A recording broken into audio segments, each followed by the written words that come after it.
കുരിശുവഴിയിലെ തൂവാല.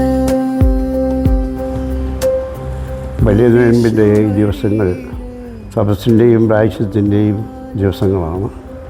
അതുവഴിയായി ഓരോ വ്യക്തിക്കും പരിവർത്തനം ഉണ്ടാകണം. ദൈവിക ചൈതന്യം കൂടുതൽ ആവഹിച്ച് എടുക്കാനുള്ള അവസരമാണ്. ആദ്യ ദിവസത്തിലെ സുവിശേഷം തന്നെ അതാണ് സൂചിപ്പിക്കുന്നത്. വെള്ളത്തെ വീഞ്ഞാക്കി മാറ്റിയ കർത്താവ്,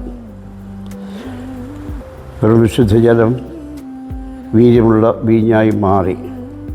അതുപോലെ നമ്മെ സംബന്ധിച്ചിടത്തോളം നമ്മൾ ഒന്നുമല്ല വിനീതമായ ജീവിതം നയിക്കുന്ന എങ്കിൽ തന്നെയും നമ്മുടെ ജീവിതത്തിൽ ഒത്തിരി ബുദ്ധിമുട്ടുകൾ അല്ലെങ്കിൽ ആധ്യാത്മിക വരൾച്ചകൾ ഉണ്ടാകാൻ ഇടയുണ്ട്.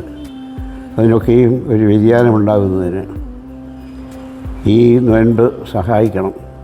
ശുദ്ധജലമായിരിക്കുന്ന നമ്മൾ ഒന്നുമല്ലാതെ ഇരിക്കുന്ന നാം ദൈവിക ശക്തി പ്രാപിച്ച് അവിടുത്തെ മഹത്വത്തിൽ പങ്കാളികളാകുന്നതിന് നമ്മളെ അനുഗ്രഹിക്കുന്ന ഒരു അവസരമായി ഈ നോയമ്പിനെ ഞാൻ കാണുകയാണ്. ആ വിധത്തിൽ ഒരു വലിയ വ്യതിയാനം നമുക്കുണ്ടാകുന്നതിന് നല്ലവനായ ദൈവം നമ്മളെ അനുഗ്രഹിക്കട്ടെ.